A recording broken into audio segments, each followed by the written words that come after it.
Now, WJC's Purple Playbook brought to you by M&T Bank. We'll see on April 6th, we'll see who all walks in the door. Lamar Jackson walked through that door, a rare sight to behold, but QB1 in the building for voluntary workouts. Welcome inside Purple Playbook. I'm Grace Grill, filling in for Alex Glaze, and I'm joined by Super Bowl champion Qadry Ismail, who's filling in for Torrey Smith. Great to see ya. Likewise. Great to be here. Lamar Jackson, how significant is that he's here? I think it's huge. I think it's awesome. I think it's what is needed when you're talking about a new head coach, new system, new everything. And yes, for Lamar Jackson to kind of get into the building, be in that first team meeting when you have Jesse Minter addressing the team and figuring out how the vibe is going to be. Got some new faces that are going to be in there. So I think overall, the bigger picture is Lamar's in the building, and that's a good thing. Well, there's definitely some intrigue with all the newness in that building. Zay Flowers, though, he was in the building this week, and he said that he kind of underplayed it about Lamar being there. Take a listen. He ready, man. Like, I feel like we answer that every year, and he always ready. So he even more ready this year. He excited about the coaching staff. He excited about getting to work with Coach Declan. So he ready to go. He want to finish. He want to get a ring. Okay, so I heard that for the first time, and I was like, is he though? Like, coming off this first losing season as a starter, isn't notoriously known for not showing up to these voluntary workouts. Like, what say you about what he just said? Well, I think, number one, when you do look at last year and you recognize that, yes, this is a new regime, 18 years of John Harbaugh, you kind of already knew what the scheme was going to be. You already knew what the offseason was going to be and how the flow of it kind of turned out. With that said, you bring in a Jesse Minter. You're talking about building relationships. Obviously from a bigger picture standpoint for Lamar, it's like, all right, I absolutely am going to come in and help set the tone. There is leadership. You see in this video here, you got two guys that are going to be one day in a Hall of Fame with Derrick Henry, his running mate, and obviously Lamar doing his thing. You have to have good, strong mindset of leadership, of what you want to do as a player when it comes to, setting the tone in the offseason. Because the offseason, there are the different phases of the offseason. With those different phases comes a build-up, a ramp-up. You'll have your OTAs. Next thing you know, you're in the training camp. Next thing you know, you're into the preseason. It all starts now, especially when it comes to having a new head coach and a new system that has to be learned. Well, I think you were kind of alluding to this with him not showing up, that he kind of knew what was coming. And one of the things that I heard a lot of Ravens fans say about Harbaugh getting fired was that it was just time. That was reiterated through fans. And now they're kind of riding on this new energy from the coaching staff. Here's what some of the guys said on their first impressions of their new coaching staff. It's been great so far. This week's the first time I met him in person. Heard great things from guys in LA. When the position opened up, they texted me and was like, "This is the guy that you want." So it's been everything and more so far, and just excited for new era of Ravens football. It's a new energy. Everybody get to restart with a new coaching staff. Everybody just learning at the same time and building a new bond and relationship with coaches that's excited to build relationships with us. Jesse's been awesome, and this whole coaching staff has been awesome. Just stepping in here, the energy, it feels really, really good. I'm excited about going forward, getting better, and working towards our goal. And these guys are fired up, so I'm excited about that. Is the energy shift real? Yeah, absolutely. I think it is. I think that, again, you talk about a new head coach, and all he's saying is, it's about relationships. But when you look at, say, the Chargers, you talk to other guys in the league, and they all are saying the same thing. Like, man, this dude is authentic. He's going to bring your level of play to a higher level. At the same time, there is something to be said about, you feel like he has your back. You feel like he has your best interest. And so that authenticity, in today's player, it shows up on the field. It shows up in the practice and in the film room. It shows up in the team meeting. So I think that, when he was with the Chargers and them needing to establish a understanding of who he is and the connection he had with the players, to hear guys say that, you're going to get that as he is your head coach. Guys like Kyle Hamilton, I think that that's a good thing for them to kind of reiterate that. How long can a team ride the new energy wave? I mean, you could ride it all throughout the entire year. I think that, again, especially when you're talking about, this team, there's 18 years of not the same thing as far as like the mundane, but this is something new. It's different. There's going to be different moments in the season. You haven't even played Pittsburgh yet. You haven't played, your division yet. You haven't gone on the road yet. There are going to be a lot of first times for everything. There's a first time for this OTA. There's a first time for this training camp. There's a first time for this offseason. So there's a lot of firsts that I think can play into the bigger picture of the motivation of saying going out and playing well. Speaking of first timers, obviously Jesse Minter came highly recommended, right? Had the resume, had the recommendations from people around the league. He hires Declan Doyle as his offensive coordinator. Never called plays. He'll be a first-time play caller with the Ravens. What are your thoughts on that? Yeah, I think from Declan's aspect of things, when they were in Chicago and he had his opportunity to, Ben Johnson's offense was a very explosive offense. But you remember, he's the one during the week of practice making it all flow, setting the tempo, calling the different schemes and building up the offense. And so I think the next step now will be, yes, what is it like during the game day atmosphere for him to actually call a play? I think that's where, this offseason of getting to know one another again, that's where I think you'll kind of wet your wings a little bit, wet your beak and say, hey, look, I'm going to go out there. I'm going to be fine. And, yes, the preseason is going to be some curves, some learning curves, but I think overall he'll be all right. So when they first hired him, he was 29 years old. He is now 30, okay? So he's reached the 30-year mark, but he's the same age as Mark Andrews and Lamar Jackson. And at first glance, you're like, oh, man, I don't know. Do we maybe want a little bit more experience leading an experienced group? But maybe that connection with the age is a good thing. Yeah, and I also realize that he has been a coach that has been the moniker of a young coach for such a long time. I think what we're seeing is the fact that he has experience, and that's all I really care for. If I'm a player, I don't care necessarily your age. I care for your experience and your wisdom and how you handle things under pressure. If you can handle things under pressure, like Declan, hey, go out there, do it. I wanted to see you call some plays that are going to be the big explosive plays that we practice all week. Can you be strategic in making those halftime adjustments? Mm-hmm. Can you have an understanding of when I come to the sideline and I'm in your ear, how to assimilate that to actually go out there and make the right proper play calling? I mean, that's where you cut your teeth, if you will, if you're Declan Doyle, and he has done that before. But now, you're going to be with some guys and they're going to be looking and making sure that, you're going to be on point with it. Well, if you asked Zay Flowers this week, he was quite excited about Declan Doyle and the maybe explosive plays we might see. But the Seahawks just reset the wide receivers market. Could Zay Flowers be the next to sign a big extension? We'll dive into that conversation next on Purple Playbook. This is the Purple Playbook, brought to you by M&T Bank.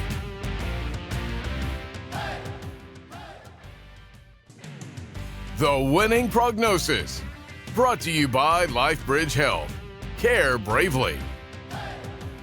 And welcome back to Purple Playbook. I'm Grace Grill. He's Qadry Ismail. And the Ravens have some big decisions on the horizon. Obviously, Lamar Jackson comes to mind. But how will the Ravens approach Zay Flowers? Zay was asked about a possible contract extension this week at workouts. Here's what he said. I ain't really paying attention to it, for real. If I'm being honest, I go train every day. I let my agents handle that. I don't talk to them in the week about, when we gonna get this done, or when we go. I'm not talking about that. I'm just, when it come up, it come up, and that's when you feel me? That's when y'all will know. Is it your preference to stay here, though? Absolutely. I don't want to go nowhere else. All right, Q. So Zay obviously still on his rookie deal. The Ravens can pick up his fifth-year option, or they can maybe do something where they get him on an extension early. We just saw the Seahawks do something similar. How do you see this one playing out? Yeah, I think from a Seahawks aspect of things, Jackson, Smith, and Jigba, mother of pearl. I mean, that was an incredible contract extension for him. Obviously, it resets the market. It puts you in a position now, if you're Zay Flowers and his representatives, to say, look, here's how we're going to make this thing happen. And now, yeah, you can either play it where you do pick up his fifth-year option.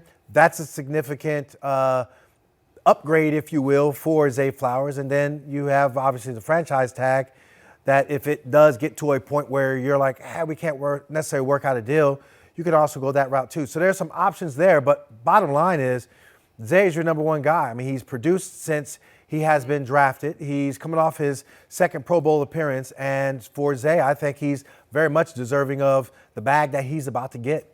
Well, you mentioned it. Back-to-back years of 1,000-plus yards. Had career highs in 2025. You mentioned the Pro Bowls.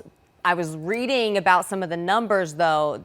They don't think he'll command as much as JSN. Oh, God, no. No, he's going to be up there, don't get me wrong. And the reason why he's going to be up there is because he's deserving. But Jackson Smith and Jigba, I mean, he is the top of the market for a reason. And therefore, unless the Ravens just feel like, hey, Zay is in that select company for us, cool. Go ahead and pay him in that regards. But from a tier standpoint, Zay is maybe a tier under what Jackson Smith and Jigba is to what the rest of the league and what the receiver market is about. I think of the homegrown element to this, though. Like, he's been the most productive Ravens wide receiver, and they drafted him. How important to the franchise, to the fan base, is it to keep a guy like that? I think it is important. I mean, we've seen it, obviously, in other positions. A guy, say, like a Todd Heap, a Marshall Yanda. Recently, you got Mark Andrews. All those guys were homegrown guys, and the Ravens took care of those homegrown guys. Look at Kyle Hamilton, homegrown guy. He gets a deal that resets the safety market. So, yeah, I get it, Grace. I mean, I think that, for sure, he's in that conversation. Is just that the bigger picture of it all, is he in that upper tier of what we would say with Jackson Smith and Jigba? That's going to be between him and Eric to kind of figure out whether or not he can negotiate that amount. Him and his agent, so he says. All right, want to move to the other side of the ball real quick. We did get a little bit of an update on Nnamdi Madubuike. Remember, he suffered a neck injury that took him out for the majority of last season, and the Ravens were pretty tight-lipped about it. Here's Ravens strength and conditioning coach Scott Elliott this week with an update on him. I can't speak in terms of exact attendance. I will tell you that Beeks is working his tail off, and as I'm sure you've seen online, he is in great shape. With Beeks, it's been wonderful even throughout the last year. Constant communication, and just excited to see where he goes. Okay, so I thought that was interesting. It was kind of a non-update, but when we heard about this at the season, they were so tight-lipped about it, like you almost thought it was career-ending, and now it seems like he could maybe work back. Well, I mean, I think still there is a lot left to be said because the Ravens are saying, hey, we're not saying what exactly is going on with Madubuike when it comes to the severity or whatever the level is of his neck. We're going to let him say that. I do know that, yes, he has had clearly more than one opinion as far as whether or not he can continue to play. And obviously, when you're talking about lifting weights, moving sleds, doing these movement patterns, I mean, as a strength and conditioning person myself and recognizing in the sport performance landscape, this is awesome. It's great. It's great that he's in great shape. However, to be on the football field, to collide with another human, that's where you're like, okay, can he still do that? And that's something that I think from a bigger picture standpoint remains to be seen. All right, if we're looking at this at the absolute positive scenario, what does it mean to get him back, especially when you think that they got Trey Hendrickson now? So if you do say the absolute positive point of it all, yeah, he's a game changer. He affects the game. He can be a disruptor up the middle. That is something clearly when he went out with his neck and the Ravens tried to figure out what to do next. They were struggling. What do you mean by struggling? They could not get to the quarterback. And because of that, that really hampered their ability to finish and get into the quarterback's face to disrupt the offensive flow. With that, if he gets back, I think it would add to the depth of what the Ravens are all about. And yeah, it would for sure help a Trey Hendrickson. Comeback Player of the Year? Maybe. We'll see. All right. Well, you can't enter a new era without some new threads. A big announcement from the Ravens. Is it something or nothing? That's coming up next on Purple Playbook. This is the Purple Playbook, brought to you by M&T Bank. The Bottom Line, brought to you by M&T Bank. And welcome back to Purple Playbook. Time now for a fun little segment that we call Something or Nothing. And our first topic, new threads. The Ravens announced new uniforms for the upcoming season. Cue Something or Nothing. Man, I think this is something. I mean, goodness, there is something to be said about having that clean, fresh, sharp look. I loved when it was the entire purple just popping off the screen on Thursday Night Football. Obviously, there has to be some level of altering the Ravens bird head. I'm curious as to what that look will be like, if they're going to go retro with some of the striping that was back in my day. But it is absolutely something to have a fresh, clean look. Well, I'm so glad you mentioned back when you played, because we just so happened to have some legendary pics of you here. Did you have a favorite uniform that you liked to play in? Yeah, well, I mean, my favorite obviously was the all whites, because it seems like every time I was in the all whites, it was great. But this particular picture here, I do like those with the birds on the yes, side. the birds on the side. We were in that for the one season, but I liked it. I mean, I thought those were some sharp looking, gear. But this is the AFC Championship game right here, and we had the shield, the Ravens shield. It was cool. But I am curious to see how they're going to change up from a helmet perspective. Yeah. The all purple helmet was it was classic. It was clean. It looked sharp. So I'm curious. Well, we are all on the edge of our seat waiting to see what they reveal. Okay, our next topic. A fifth Raven has flown the nest and has followed John Harbaugh to New York. You already know it's coming. Daniel Faalele is now a New York Giant. Something or nothing. Faalele. It is nothing.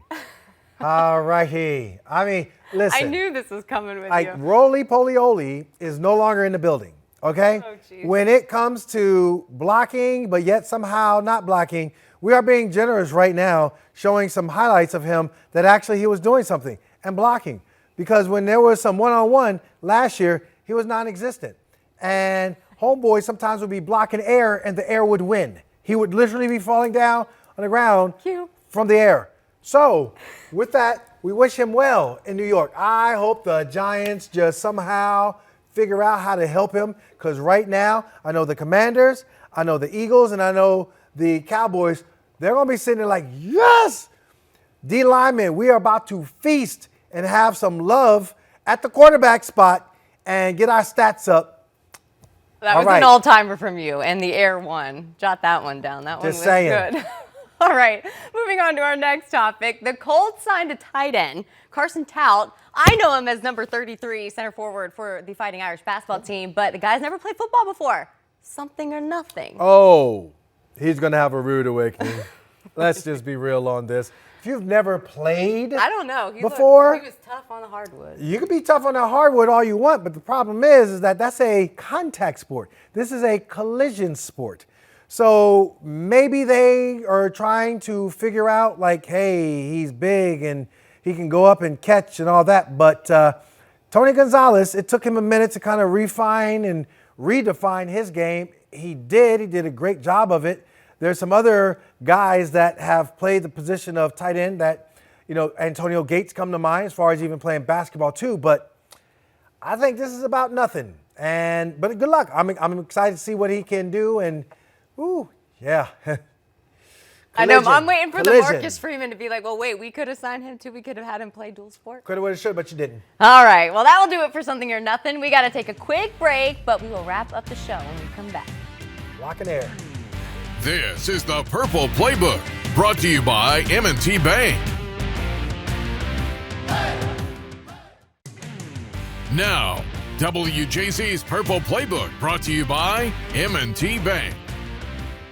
All right, well, normally this is a football show, but it's one of the greatest weekends in sports or in golf. Masters at Augusta National, and you can watch the final round right here on WJZ. Our coverage begins at 2. Q, you've been to the Masters, you lucky duck. I tell you what, it's one of the greatest events when it comes to sports landscape in all of the U.S. What's the best part about it? Well, I think the biggest thing is just the ambiance, just the tradition, the patrons. I mean, you can get a sandwich for $1.25 still. And today's market is just unbelievable. The beauty of it all, when you're talking about walking on the grounds, the patrons, they can't run, you speed walk. No phones? There are no phones. Well, technically, they bent the rules a little bit. The first few days you can, but once the tournament starts, you're not allowed to have your phone on the grounds. The merchandise tent, I believe they do $1 million an hour because they have no online presence. So if you want to get some merchandise, which I have some from back in 19 something, but at the same time, if you want to get some merchandise, you just basically, you're going there and you're walking away with like big old bags full of just stuff. I mean, it's just an incredible place to watch a golf event, the history of it, the pageantry of it, Magnolia Lane, the practice rounds, just the decorum of it all. It's beautiful. Who won when you went? Tiger Woods. There we go. Tiger. That's a legendary Tiger. one to go see. Yeah. Oh yeah. No, it was fantastic. For our viewers, Q's been trying to get me out on the golf course, but I have to. She's I'm not tripping. ready yet. I'm not ready yet. We need to start small. Maybe what we'll do is we'll go to, say, a Top Golf, and then we'll play putt-putt. We should start with putt-putt. All right, we got to go. Thanks for joining us here on Purple Playbook. For Qadry, Ismail, I'm Grace Grill. We'll see you next time.